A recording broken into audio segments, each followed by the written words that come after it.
एक है पद और एक है पदार्थ। परमात्मा ने पहले पदार्थ बनाए, फिर उन पदार्थों को बताने के लिए वेदों में पद बताए।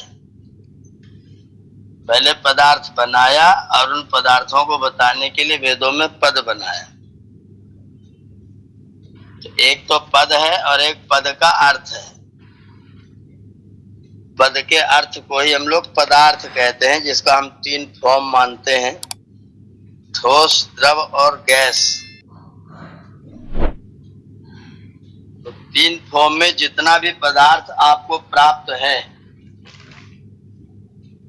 वो सारा का सारा पदार्थ, और उस पदार्थ को कहने के लिए जितना भी आपके पास में पद प्राप्त है, पद माने शब्द, शब्द प्राप्त है, वो सारा का सारा पद और पदार्थ सब सत्य विद्या और जो पदार्थ विद्या से जाने जाते हैं। एक तो सत्य विद्या पद के माध्यम से वेद में परमात्मा ने प्रदान किया, और उस सत्य विद्या से जो पदार्थ जाने जाते हैं, तो पदों का भी और पदार्थों का भी मूल तो बहुत सारे हो सकते हैं। जैसे हमसे कोई पूछे कि अमुक पद का मूल क्या है, तो हम उसको धातु और प्रत्यय बताएंगे। जैसे राम शब्द है, राम।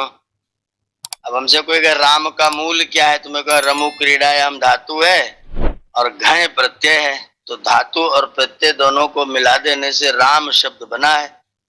तो धातु और प्रत्यय उसका मूल है।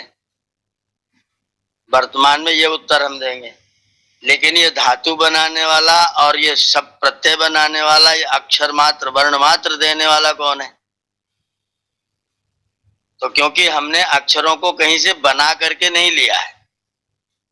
जैसे किसी व्यक्ति को पानी भरना हो गर्मी के मौसम में, तो कुम्हार के पास जाता, कहता भैया एक ठो घड़ा बना दो, हमें घड़े से काम करना है। तो आप वहां से नया घड़ा लेकर के चले आते हैं। ऐसे ही अगर आपको कोई शब्द बोलना पड़े तो आप किसी व्याकरण वाले के पास नहीं जाते, भैया एक शब्द बना दो मुझे उसको बोलना है। जैसे घड़ा नया लाते बाजार से, वैसा आप शब्द नया खरीद करके मांग के नहीं लाते। आप सीधा शब्द बोलना प्रारंभ करते हैं। तो शब्द आया कहां से? तो आप कहेंगे मैंने अपनी माता से सीखा, मैं तो मातृभाषा बोलता हूं। लेकिन माता ने कहां से सीखा? तो बताएंगे अपनी माता से सीखा। तो उन्होंने कहां सीखा? तो उन्होंने अपनी माता से सीखा। तो ऐसे पूछते पूछते पूछते पूछते जब आप 1,97 करोड़ साल पहले पहुंचेंगे, तो जो पहली माता थी उन्होंने कहां से सीखा? तो कहेंगे हमने तो ऐसे ही मिला। तो कहां से मिला? तो उसको देने वाला कौन है? परमात्मा है। तो मूल अनेक हैं, लेकिन आदि मूल कौन है? वो परमात्मा है। कोई भी वस्तु संसार में जो कुछ आपको वस्तु मात्र दिखाई देता है और जो भी आपको शब्द मात्र दिखाई देता है, पद और पदार्थ, कुछ आपको दृष्टि से आंखों से पदार्थ दिखाई पड़ते हैं और कानों से आपको पद सुनाई पड़ते हैं। तो जिनको हम कानों से सुनते हैं वह पद, और जिनको आंखों से देखते हैं वह पदार्थ। इन दोनों का ही मूल तो बहुत सारे हैं। जैसे कुर्सी है, कुर्सी का मूल क्या है? तो आप कहेंगे पेड़ है। पेड़ का मूल क्या है? तो बोलेंगे बीज है। बीज का मूल क्या है? तो आप कहेंगे शब्द स्पर्श रूप रसगंध है। बोले फिर उनका मूल क्या है? तो उनका अहंकार है। उनका मूल क्या है? बोले महत है। उनका मूल क्या है? प्रकृति है। प्रकृति का मूल क्या है? तो वहां जाकर के कहेंगे अब सबका मूल परमात्मा है। तो ऐसे एक दूसरे का परंपरा से मूल पूछते पूछते पूछते जो आपको शब्द सुनाई पड़ता है, जो आपको वस्तु दिखाई पड़ती है, इन सब वस्तुओं का मूल अनेक है। हम कपड़ा पहने हुए हैं, तो कपड़े का मूल क्या है? आप कहेंगे रुई है, धागा है। धागे का मूल क्या है? बोले रुई है। रुई का मूल क्या है? तो कपास का फूल है। उस फूल का मूल क्या है? उसका पौधा है। उस पौधे का मूल क्या है? मिट्टी है। उसका भी मूल क्या है? तो शब्द स्पर्श रूप रसगंध पंच तन्मात्र है। उनका मूल क्या है? अहंकार है। उनका मूल क्या है? महत्तत्व है। उनका मूल क्या है? सत्य समसम साम्य अवस्था प्रकृति है। प्रकृति का भी मूल कौन है? वो परमात्मा है। तो सारे मूलों पर चर्चा करते करते जब आप पहुंचेंगे तो अंत में आएगा आदि मूल परमेश्वर है। तो ऋषि ने आर्य समाज की स्थापना करते हुए सबसे पहला नियम बन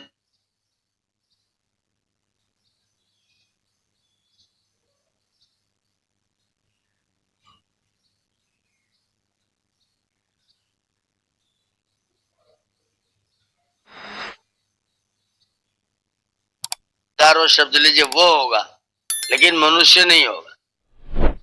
जो ईश्वर की व्यवस्था को नहीं मानता, ईश्वर को नहीं मानता और जो ईश्वर की उपासना नहीं करता, वो मनुष्य नहीं है। कुछ और हो सकता है, लेकिन वो मनुष्य नहीं हो सकता है। तो मनुष्य होगा वो जो व्यक्ति ईश्वर का भक्त होगा। इसलिए आर्य समाज की स्थापना करते हुए महर्षि ने सबसे पहले ये बता दिया कि जगत में तुमको जो आंखों से दिखाई पड़े, जो कानों से सुनाई पड़े, इन सब का अगर कहीं मूल ढूंढोगे तो वो परमात्मा है।